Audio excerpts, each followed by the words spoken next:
mengutamakan orang lain, saudara. Ini beberapa, ada 30, bahkan saya yakin sekali salah satu esensi daripada Alkitab itu sendiri adalah mengasihi orang lain, betul? Ada 3, perintah agung, katanya kasihilah Tuhan Allahmu, kasihilah sesamamu manusia. Bukankah itu katanya yang terkandung? Semua summary daripada Alkitab itu adalah mengasihi Tuhan dan mengasihi sesama manusia, betul? Lalu Tuhan, kenapa kita nggak boleh mengasihi diri kita sendiri? Tentu kita harus mengasihi diri kita sendiri.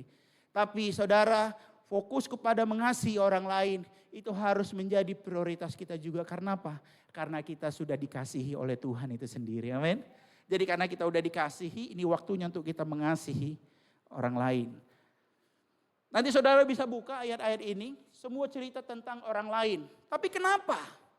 Kenapa Alkitab, kenapa firman Tuhan, kenapa Tuhan itu sendiri melihat bahwa orang lain, sesama kita yang lain itu lebih penting daripada diri kita sendiri. Mari kita lihat slide selanjutnya.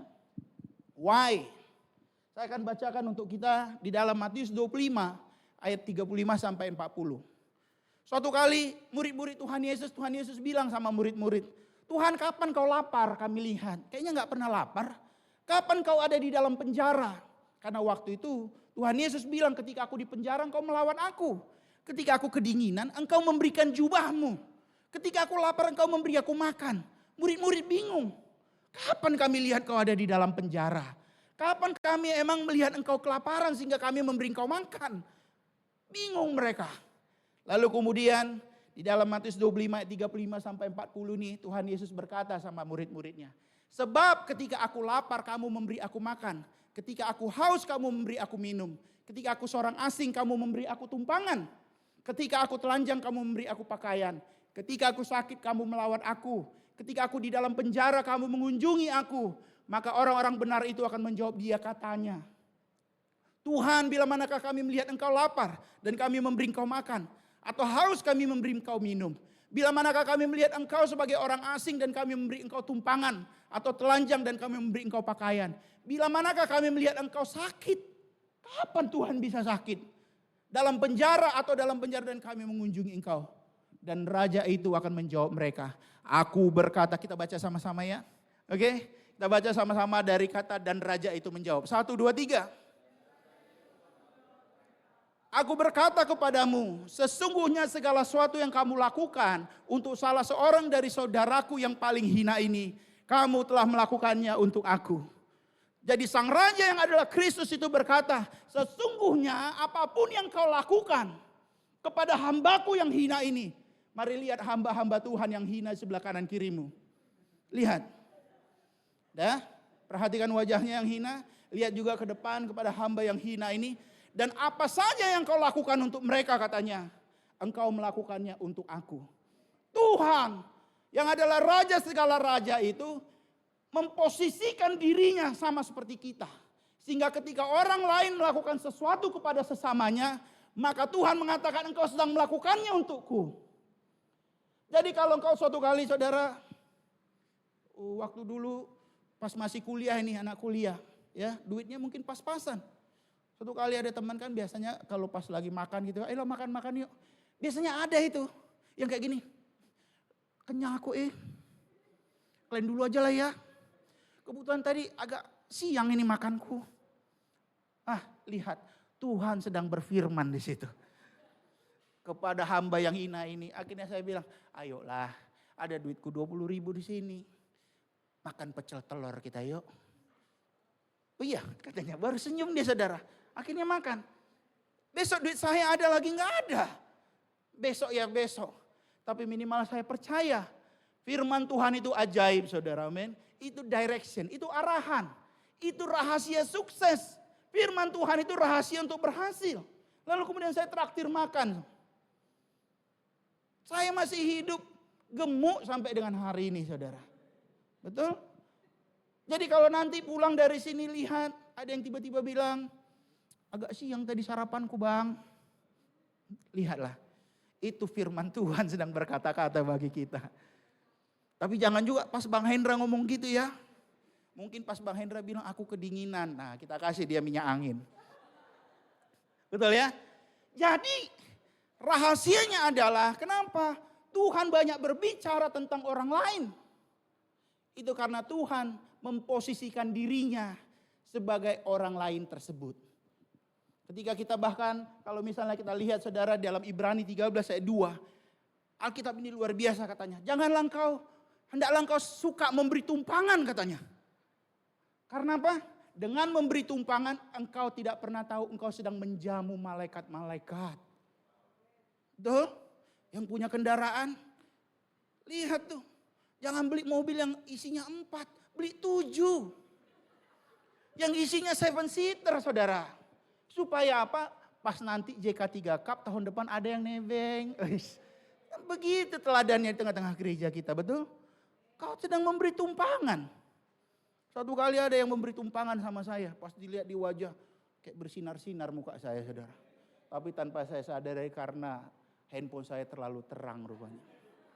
Memberi tumpangan sama dengan menjamu malaikat.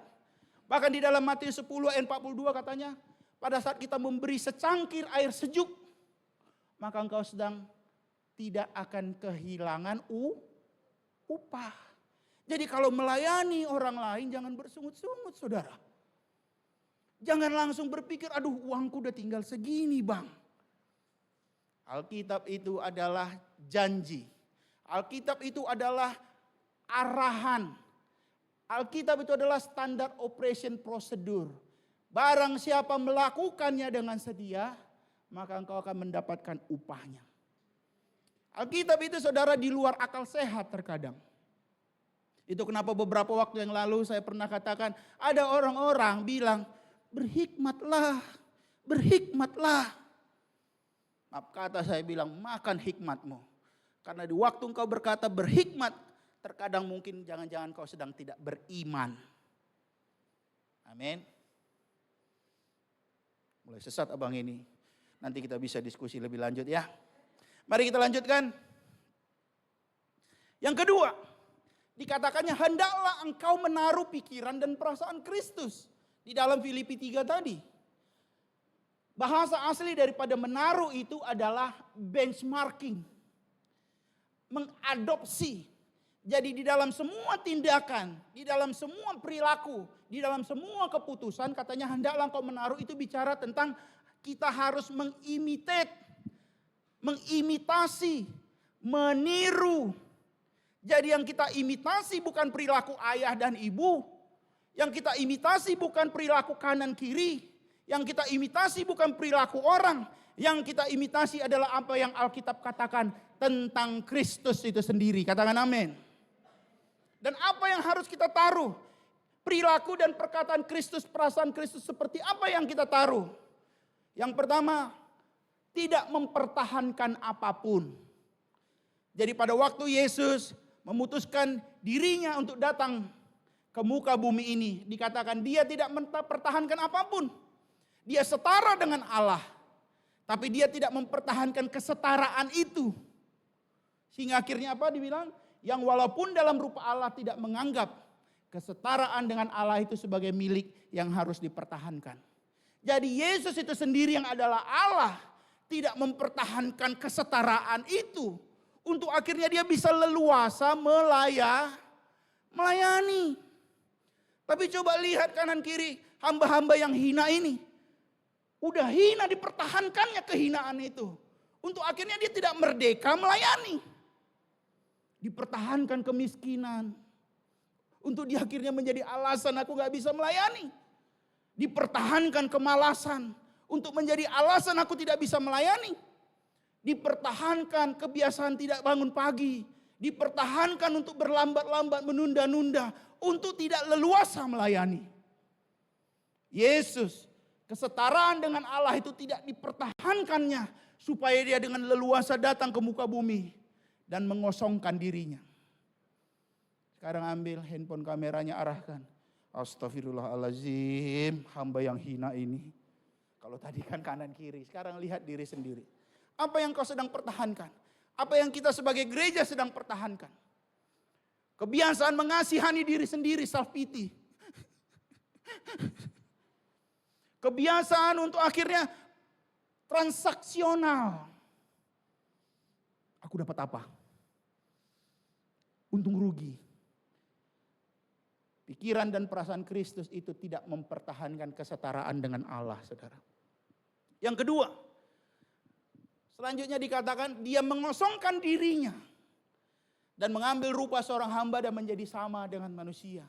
Lalu kemudian level selanjutnya ketaatan sampai kematian. Kristus telah merendahkan dirinya, taat sampai mati. Jadi saudara, bagaimana kita tidak mempertahankan apapun. Lalu kemudian yang kedua mengosongkan diri kita. Yang ketiga tidak berhenti hanya sampai mengosongkan.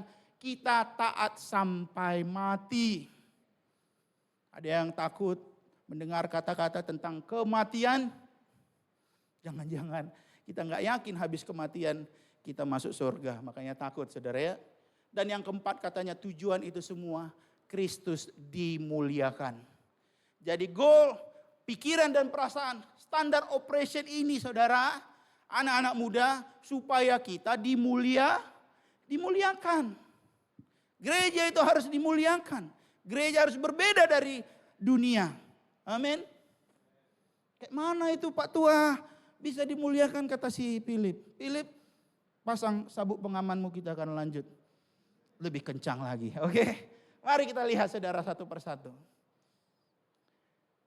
Jadi standar operation prosedur ini, semua arahan ini, semua langkah-langkah ini diberikan Tuhan supaya kita berhasil di dalam kehidupan di muka bumi ini ataupun nanti. Ada dua jalan. Hampir semua kalau misalnya kita lihat bicara tentang Kristus, itu adalah sesuatu yang harus kita imitasi. Betul? Kita imitate supaya kita berhasil. Lalu Yesus dibaptis, kita imitasi, kita baptis. Lalu Yesus katanya ketika ada orang berdosa, dia coret-coret tangan, kita imitasi untuk tidak menghakimi orang berdosa. Lalu Yesus katanya apa? Lebih mengasihi meninggalkan 99 untuk satu orang. Kita imitasi. Hal yang sama ini pun kita imitasi. Supaya apa? Supaya kita berhasil. Ketika seseorang berhasil melakukan atau mengimitasi Kristus, maka di dalam Matius 25 ayat 23 dikatakan itulah jalan yang sempit. Karena enggak banyak orang mau mengimitasi Kristus. Maka kata tuannya itu kepadanya, baik sekali perbuatanmu itu hai hambaku yang baik dan setia. Engkau telah setia memikul tanggung jawab dalam perkara yang kecil. Apa itu tadi perkara yang kecil? Tidak mempertahankan dirinya. Lalu kemudian aku akan memberikan kepadamu tanggung jawab dalam perkara yang besar. Mulai dalam hal apa? Mengosongkan dirinya. Lalu kemudian taat sampai mati. Ketika itu terjadi saudara dan kita genapi.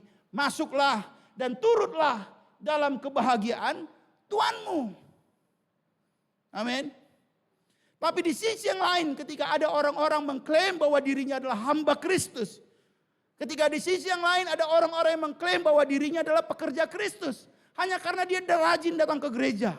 Hanya karena KTP-nya Kristen. Hanya karena papa dan mamanya diaken ataupun penatua. Betul? Karena papa mamanya mungkin pendeta. Mungkin karena papa mamanya itu papa mamanya. Tapi bagaimana yourself? Bagaimana dirimu? Dikatakan pada waktu itulah aku akan berkata kepada mereka. Aku tidak pernah mengenal kamu. Enyahlah daripada aku kamu sekalian pembuat kejahatan. Amin. Karena engkau KW. Tuhan gak kenal yang KW saudara. Dia kenal yang original. Yang original itu adalah 100% mengimitasi Kristus. Dan ketika engkau mengimitasi Kristus. Maka dibilang, come, turutlah dalam kebahagiaan Tuhanmu. Amin. Amin. Kok kayak cerita sedih ya, sedih kali. Oke, mari kita lanjut. Mari kita mulai dari anak tangga pertama. Tidak mempertahankan apapun. Di dalam Galatia 5 ayat 13 sampai ayat 15 dikatakan begini. Saudara-saudara, memang kamu telah dipanggil untuk merdeka. Tetapi janganlah kamu mempergunakan kemerdekaan itu sebagai kesempatan untuk kehidupan dalam dosa.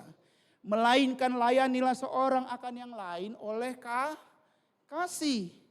Sebab seluruh hukum Taurat tercakup dalam satu firman ini, yaitu kasihilah sesamamu manusia seperti dirimu sendiri. Tetapi jikalau kamu saling menggigit dan saling menelan, awaslah supaya kamu jangan saling membinasakan. Jadi kita dipanggil saudara. Ketika kita menerima keselamatan dari Kristus, maka disitulah kita menjadi orang-orang merdeka. Lalu kemudian kan ketika kita selamat, ketika kita sudah memiliki kepastian bahwa kita akan masuk surga, terus apa selanjutnya? Kalau misalnya habis terima Kristus langsung dipanggil, enak. Betul? Tapi gimana coba kalau misalnya kayak Adit baru mulai kuliah ini. Masih panjang ini om, gimana ngapain selanjutnya? Nah dikasih tahu ini sama Alkitab. Begitu juga Linda Yohana kan begitu. Apa selanjutnya? Selanjutnya ketika kita dipanggil untuk merdeka, maka next step-nya adalah melayani seorang dengan yang lain. Melayani di sekolah, melayani di kampus. Dengan cara apa? Suatu kali kemarin waktu saya kuliah kembali ya, ini kan standar. Kan karena berkabung tuh Kak Bella, saya pergi ke Bandung. Terus hari Senin juga intinya saya nggak kuliah gara-gara ada meeting sampai malam. Jadi seminggu tuh saya nggak kuliah. Lalu kemudian pas ke Bandung itu dari hari Selasa kan saya ke Bandung. Satu orang teman saya bilang, "Bang, mana kartu mahasiswa lu sini biar aku tap." Baik dia. Dia coba melayani dalam versinya. Tapi apa yang harus kita lakukan sebagai mahasiswa? Saya bilang, "Oh sorry, makasih ya. Tapi opungku bilang kalau tap-tapan itu sama kayak mencuri. Sama kayak korupsi. Kalipun saya ajarin begitulah." Mungkin dia langsung diam 1000 bahasa dalam hatinya mungkin. Dia mungkin maki-maki saya kali ya, sok baik ini orang. Tapi itulah bagian dari melayani sesama. Bagaimana kita memberitahukan tentang nilai. Ya mungkin orang ketika kebanyakan melakukannya seolah-olah kita merasa bahwa itu sebuah kebenaran. Lalu kemudian kita ikutan. Anak-anak muda engkau harus jelas dalam hal nilaimu. Saya bilang tidak. Tuh, dikatakan di situ katanya apa? Kasihilah sesamamu manusia seperti dirimu sendiri. Mari kita melayani. Suatu kali juga kalau misalnya nanti kita baca pada waktu Tuhan hendak membangun, pada waktu Musa hendak membangun bait suci. Dikatakan Tuhan memanggil katanya orang-orang yang bertalenta. Untuk akhirnya mereka mulai melakukan sesuai dengan talenta dan gift mereka. Bicara tentang melayani orang lain. Mari kita berlomba-lomba. Bukan hanya di gereja, di rumah juga begitu. Jangan terkadang anak-anak Tuhan ini seperti ada dikotomi, ada pembedaan. Kalau bicara tentang orang lain semangat dia melayani. Tapi bicara papa mamanya, ini bukan orang lain katanya. Malah jadi kayak orang terkutuk di rumah. Males, ngeyel, kan begitu kan? Ada kan gitu. Karena mungkin dibilangnya, oh itu untuk sesamamu manusia. Ini kan mama bukan manusia katanya. Ini kan papa bukan manusia. Amin. Mari kita tidak mempertahankan apapun.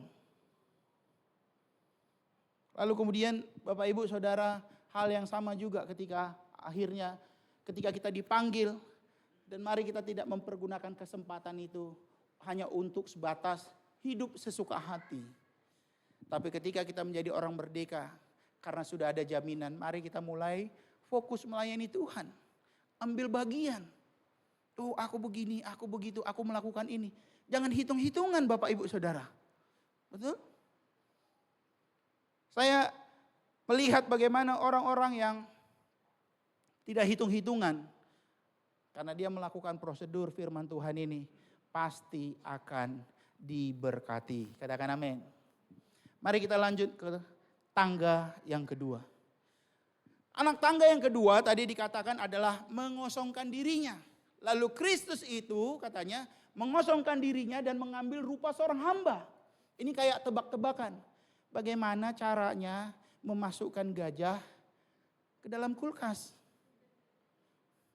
Buka kulkasnya, masukkan gajahnya.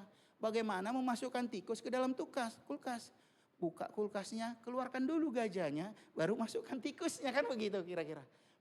Lalu bagaimana kita bisa mengosongkan diri? Cara untuk mengosongkan diri adalah mengeluarkan isinya, lalu kemudian untuk mengambil apa yang Tuhan mau isi ke dalam hidup kita. Di dalam Filipi 3 ayat 8 mari kita baca sama-sama. 1, 2, 3.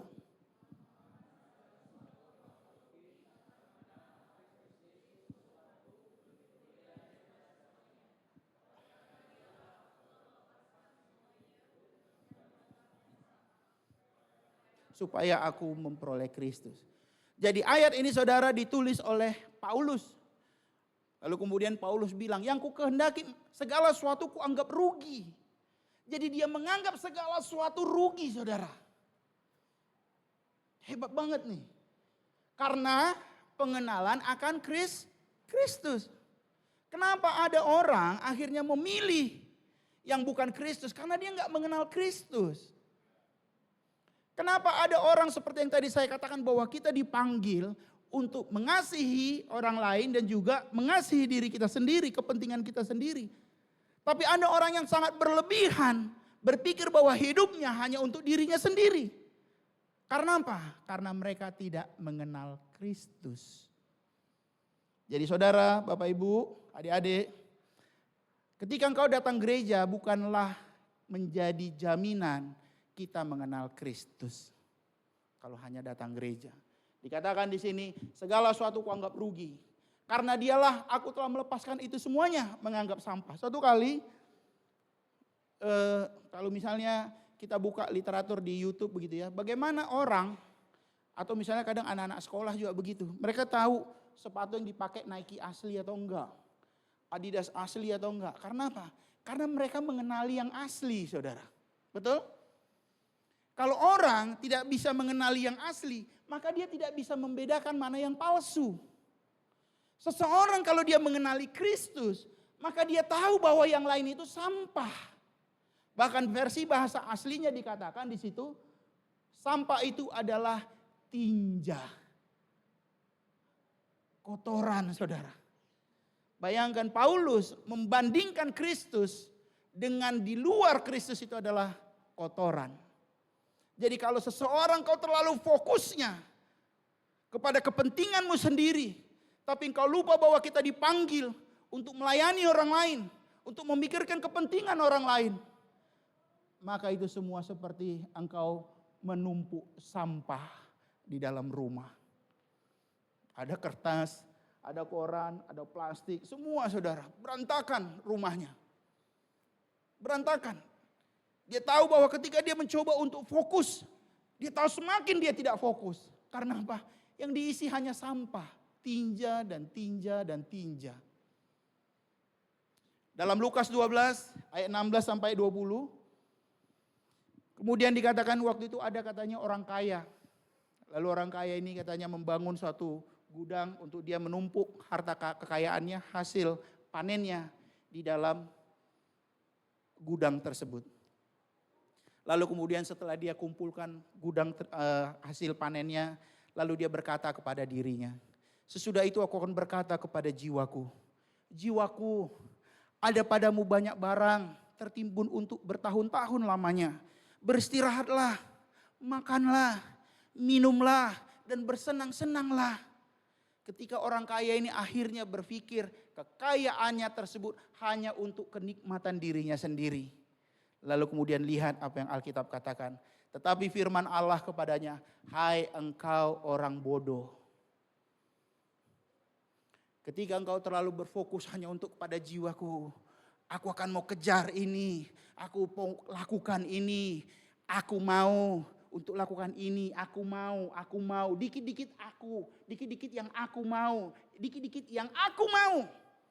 Dengarkan firman Tuhan bagi kita hari ini. Ketika itu senantiasa ada di dalam diri kita. Beginilah firman Allah kepada kita. Hai engkau orang bodoh. Pada malam ini juga jiwamu akan diambil daripadamu. Dan apa yang telah kau sediakan untuk siapakah itu nanti. Jadi ketika orang-orang muda engkau hanya berpikir. Aku mau lakukan ini. Aku mau ini. Aku mau itu. Aku mau aku dan aku. Maka pada waktu itulah jiwamu akan dipanggil. Pada waktu itulah saudara kehidupan rohani kita akan mati. pada waktu itulah kita akan terputus daripada Allah itu sendiri. Amin. Tidak seperti apa yang dilakukan oleh Kristus. Ketika dia tidak menganggap bahwa itu sesuatu yang harus dipertahankan. Dia mengosongkan dirinya, saudara. Supaya apa? Supaya dia bisa mengambil rupa seorang hamba, yaitu manusia. Untuk apa? Supaya akhirnya dia bisa melayani kita. Amin. Untuk engkau bisa menangkap apa yang menjadi kehendak Tuhan. Untuk akhirnya kita bisa mengerti apa yang Tuhan mau. Maka kita harus melepas segala sesuatu dan menganggapnya rugi dan sampah. Ada ayat yang lain dikatakan, kalau nanti kita baca ini di dalam Ibrani 11, Bapak Ibu Saudara, dibilang gini, oleh karena kerajaan Allah, maka Musa lebih memilih penderitaan. Maka Musa lebih memilih menderita dan bersama-sama dengan umat Allah. Karena pada waktu itu ada kesempatan bagi Musa untuk dia tetap tinggal di dalam istana Firaun. Daripada dia harus menderita 40 tahun bersama-sama dengan orang Israel. Kalau misalnya pada waktu itu orang Israel menghormati Musa, baik, nurut, masih mending. Kita tahu ceritanya. Musa mendengar sungut-sungut mereka, bahkan pernah suatu kali Musa hendak dilempari batu juga. Pernah beberapa kali Musa hendak dikudeta. Bandel orang Israel ini, saudara. Tapi Musa bilang katanya di dalam Ibrani, Alkitab berkata bahwa Musa lebih memilih hidup menderita dan tinggal bersama-sama dengan umat pilihan Allah. Daripada dia harus menikmati kenikmatan semu di dalam pemerintahan ataupun istana Firaun. Bagaimana dengan kita? Amin. Dikatakan oleh Paulus menganggap segala sesuatunya tinja, sampah. Amin. Mari kita lanjutkan. Lalu kenapa ada orang-orang yang akhirnya lebih memilih tinja, sampah daripada Kristus itu sendiri? Karena mereka tidak mau tahu kebenaran. Di dalam 2 Timotius 3 ayat 5 sampai 7 saya akan bacakan buat kita. Begini. Secara lahiriah mereka menjalankan ibadah mereka. Jadi ini orang-orang Kristen yang pergi ke gereja. Ini anak-anak Tuhan yang pergi ke persekutuan-persekutuan doa. Tetapi pada hakikatnya mereka memungkiri kekuatannya. Jauhilah mereka itu yang walaupun selalu ingin diajar, namun tidak pernah dapat mengenal kebenaran. Dia datang ke gereja, dia dengar firman Tuhan. Dia dengar direction, dia dengar arahan dari firman Tuhan. Tapi dia gak pernah bisa mendengar dan mengenal kebenaran. Karena apa? Karena dia masih menyimpan tinja, saudara. Dia tidak mengosongkan dirinya untuk akhirnya apa yang mulia, apa itu yang benar, itu dia masukkan ke dalam hidupnya.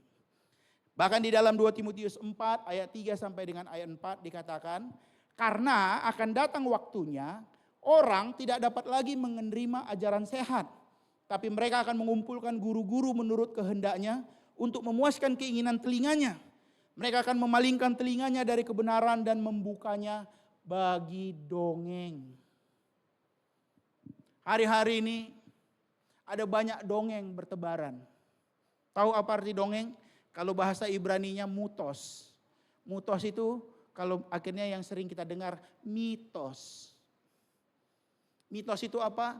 Cerita-cerita bohong. Cerita-cerita yang tidak ada dasar kebenarannya.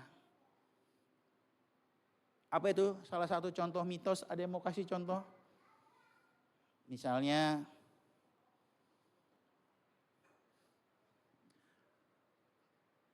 kalau kau menabung, kau kaya. Banyak yang nabung, saudara gak kaya-kaya. Tergantung di mana menabungnya. Betul ya, bukan berarti akhirnya gak bisa menabung ya, tapi tergantung. Tapi yang paling penting adalah ketika bicara tentang menabung, kau menabung harus menabur di dalam kerajaan Allah katanya. Menabung itu tidak hanya bicara duit. Menabung itu bicara tentang hatimu. Menabung itu bicara tentang engkau menginvestasikan dirimu di dalam kerajaan Allah. dan kau tidak akan kehilangan upahmu. Amin. Apalagi misalnya, kalau banyak memberi makin miskin. Siapa yang bilang? Satu kali kemarin juga gitu ya. Misalnya nanti ada nih buku PA kita.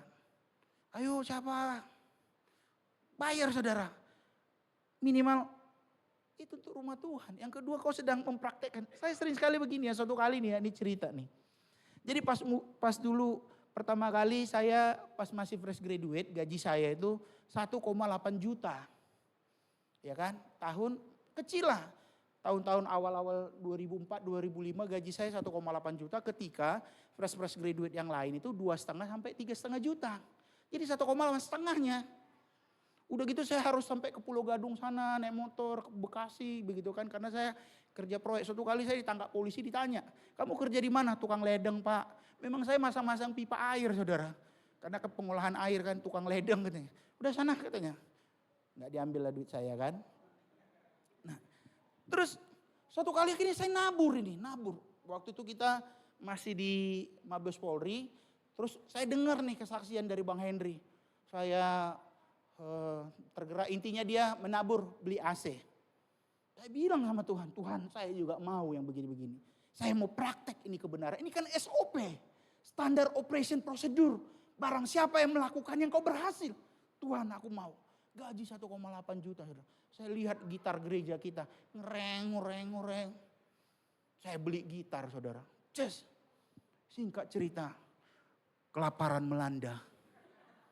Serius. Kelaparan melanda. Tapi tiba-tiba saya diteguhkan sama firman Tuhan begini. Satu kali Petrus itu kan kena angin ribut kan. Lalu kemudian Tuhan Yesus bilang gini. Sini jalan. Suruh jalan kan keluar.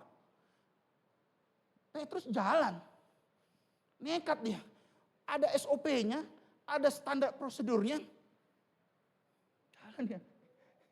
Tiba-tiba kelaparan melanda, hampir tenggelam. Kalaupun di dalam pelaksanaan firman Tuhan, tiba-tiba hal-hal yang tidak kau duga terjadi.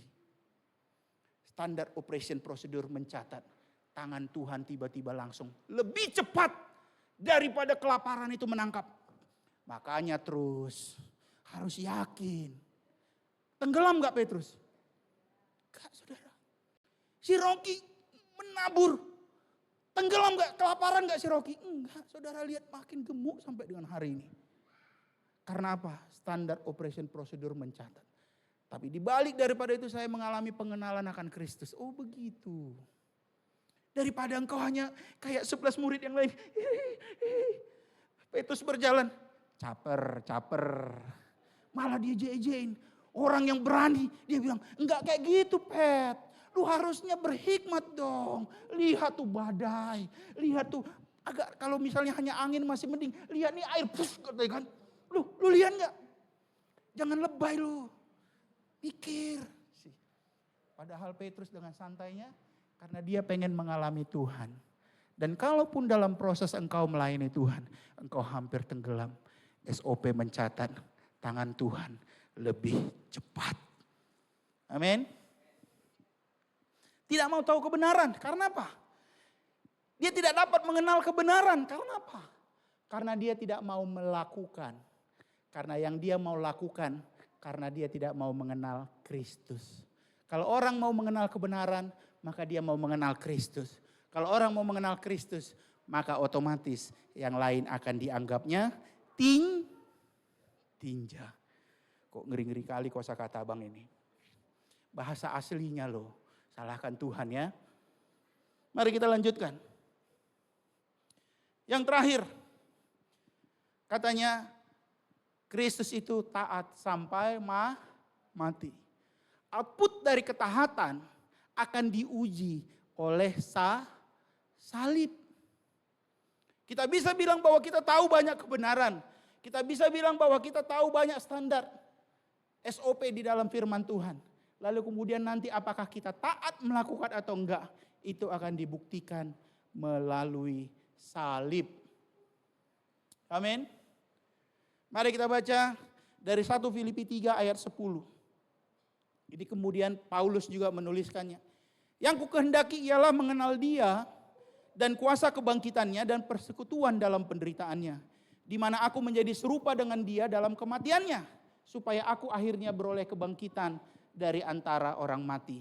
Bapak Ibu, Paulus bilang katanya yang kukehendaki ialah mengenal Dia. Ketika kita seseorang ingin mengenal Dia, maka tidak boleh lepas di dalam penderitaannya. Kita nggak bisa hanya pengen mengenal Tuhan di dalam berkat-berkatnya. Ketika seseorang ingin mengenal Tuhan, maka itu satu paket di dalam penderitaannya. Karena di dalam penderitaan itulah ada hikmat Allah. Makanya dikatakan bagi orang-orang yang tidak mengenal Allah, salib itu, penderitaan itu adalah kekonyolan, kebodohan. Karena apa? Ketika orang di luar sana mengajarkan tentang kesejahteraan. Ketika orang di luar sana semuanya mengajarkan tentang apa? Kelimpahan. Tapi kok bisa-bisanya kita belajar tentang penderitaan. Ada saya coba cari tadi, saya lupa nggak dapat. Katanya gini, ketika seseorang mengikut Tuhan, katanya maka ia di reward dengan penderitaan, saudara. Di mana itu ayatnya Bang Hendra ya? Bang Hendra kan S2-nya penderitaan. Benar saudara. Jadi kalau gereja itu tidak mengikut Tuhan, katanya upah kita itu malah penderitaan. Ngeri. Ngeri dalam perspektif dunia. Tapi tidak di dalam perspektif Kristus. Karena apa? Karena di dalam 1 Korintus 1 ayat 23 sampai 24 nanti saudara bisa baca. Salib itu adalah kekuatan dan hikmat Allah. Setan, dunia berpikir bahwa ketika Kristus disalibkan dia berpikir bahwa dia menang. Tidak seperti itu ceritanya kawan, kata Kristus. Karena ketika Kristus disalibkan, maka disitulah bukti daripada kemenangan dan kekuatan Kristus itu sendiri. Amin. Yang kedua, salib itu katanya untuk memperkuat dan memperbaharui manusia batiniah kita. Jadi ketika seseorang memikul salib, di dalam hari demi hari, manusia jasmaninya semakin merosot, saudara. Betul? Salib itu apa? Ketika salib itu di dalam konflik, untuk akhirnya kita diajarkan memikul salib adalah mengampuni. Bertemu lagi konflik. Diampuni. Sampai akhirnya capek kita melawan, saudara. Udahlah, ketika ada konflik, langsung dia legowo. Memaafkan. Kan begitu katanya. Manusia rohaninya justru yang semakin kuat. Ketika manusia jasmani yang tidak memikul salib, maka dia akan semakin dominan untuk tidak melakukan firman Tuhan. Yang terakhir, salib itu adalah kasih karunia untuk menanggung penderitaan. Amin. Dibilang adalah penderitaan ketika seseorang menanggung penderitaan yang bukan karena kesalahannya sendiri. Apa penderitaan yang bukan karena kesalahan kita, saudara? Salib. Salib untuk menyangkal diri. Salib untuk akhirnya kita lebih rajin. Salib untuk mengampuni. Salib untuk lebih mau memberi. Salib untuk mendahulukan orang lain. Bukankah itu salib? Dan itu bukan karena kesalahan kita, saudara. Tapi Alkitab mencatat itu kasih karunia. Amin. Mari kita lanjutkan. Saya masuk ke dalam hal praktis. Mari kita baca Bapak Ibu sama-sama, hal praktisnya hanya satu. Dan saya diberkati dengan ayat ini, kita baca sama-sama 1, 2, 3. Tapi barang siapa meneliti hukum yang sempurna, yaitu hukum yang memerdekakan orang, dan ia bertekun di dalamnya. Jadi bukan hanya mendengar untuk melupakannya, tetapi sungguh-sungguh melakukannya.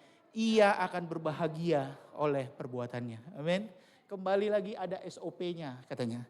Kalau ada orang meneliti hukum yang sempurna, apa itu meneliti hukum yang sempurna? Jadi yang biasa saya lakukan Bapak Ibu, Saudara, adik-adik. Jadi kalau misalnya baca Alkitab gitu kan. Engkau tidak mendapatkan apa-apa karena engkau tidak berdoa. Berdoa yang kayak mana sih? Wong aku sering berdoa kok, doa Hana, doa ini. Buka itu lagi. Berdoa, lihat ayat firman Tuhan, renungkan. Oh yang di sini karena Engkau berdoa tapi engkau berdoa di pinggir-pinggir jalan katanya kan. Oh iya aku sering yang kayak gini nih. Berdoanya kayak di pinggir jalan. Hanya pengen ngasih tahu Tuhan ini masalahku. Oh, itu namanya meneliti saudara. Bahkan buka lagi. Khotbah tentang berdoa. Ada banyak hamba-hamba Tuhan situ khotbah. Kau dengar oh kayak gini. Oh dia bilang begini. Oh makin ngerucut itu biasanya. Oh itu rupanya salahmu Rocky. Yaitu hukum yang memerdekakan orang. Jadi firman Tuhan itu harus diteliti. Bukan juga pas udah dengar firman Tuhan hari ini Bang Hendra. Hari ini Bang Rocky terus kemarin Bang Henry dengar. Oh lupa saudara. Enggak, teliti lagi. Kayak kemarin saya senang firman Bang Henry yang dia sampaikan tentang. Apa dia bilang? Kenapa seseorang tidak di dalam damai sejahtera?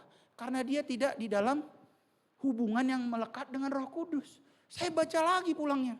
Dan benar, seminggu ini saya lebih damai sejahtera, saudara. Karena saya mulai meneliti. Seminggu ini saya nggak penuh dengan damai sejahtera karena banyak banget deadline saya. Hari Jumat kemarin saya disuruh presentasi di depan VP, saudara. Jadi saya siapkan materi. Saya bikin skrip untuk apa yang saya bacakan dengan bahasa Inggris saya yang TOEFL-nya ini hampir 1000. Mengingat itu aja saudara, darah saya udah turun setengah. Terus saya juga ada deadline, bikin jurnal, makin turun setengah. Kak Ina lah korbannya memang. Terima kasih buat Kak Ina atas kesabarannya.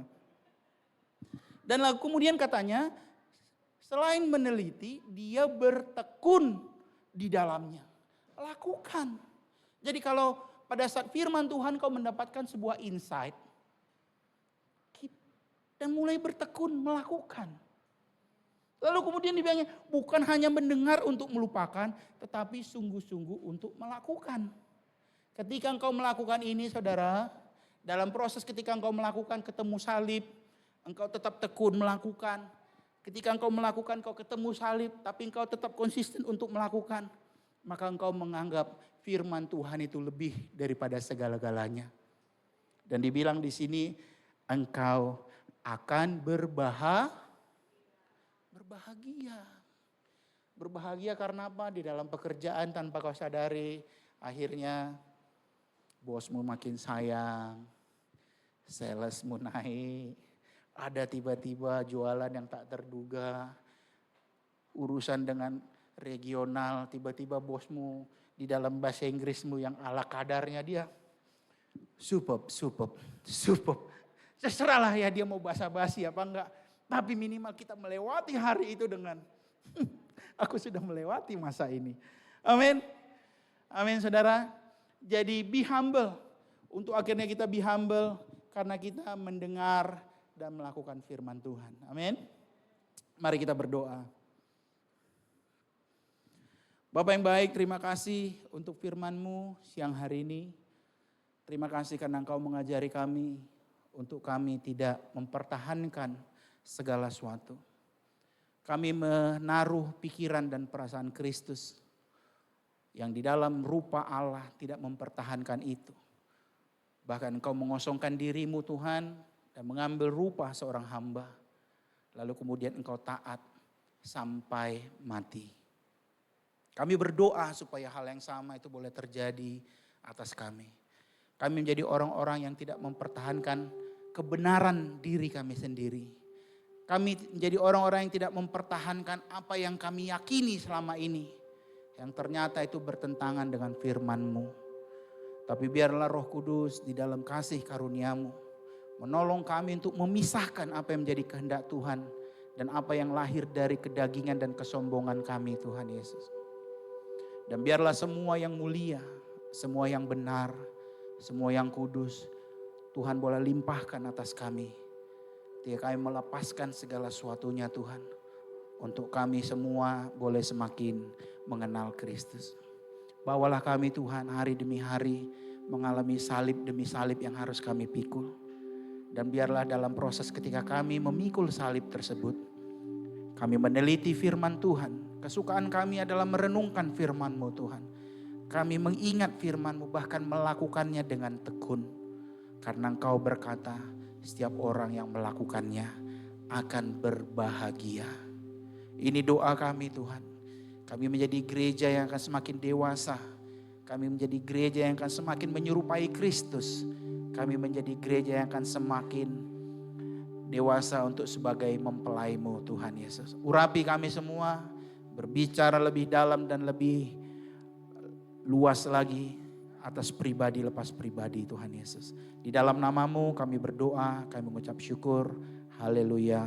Amin.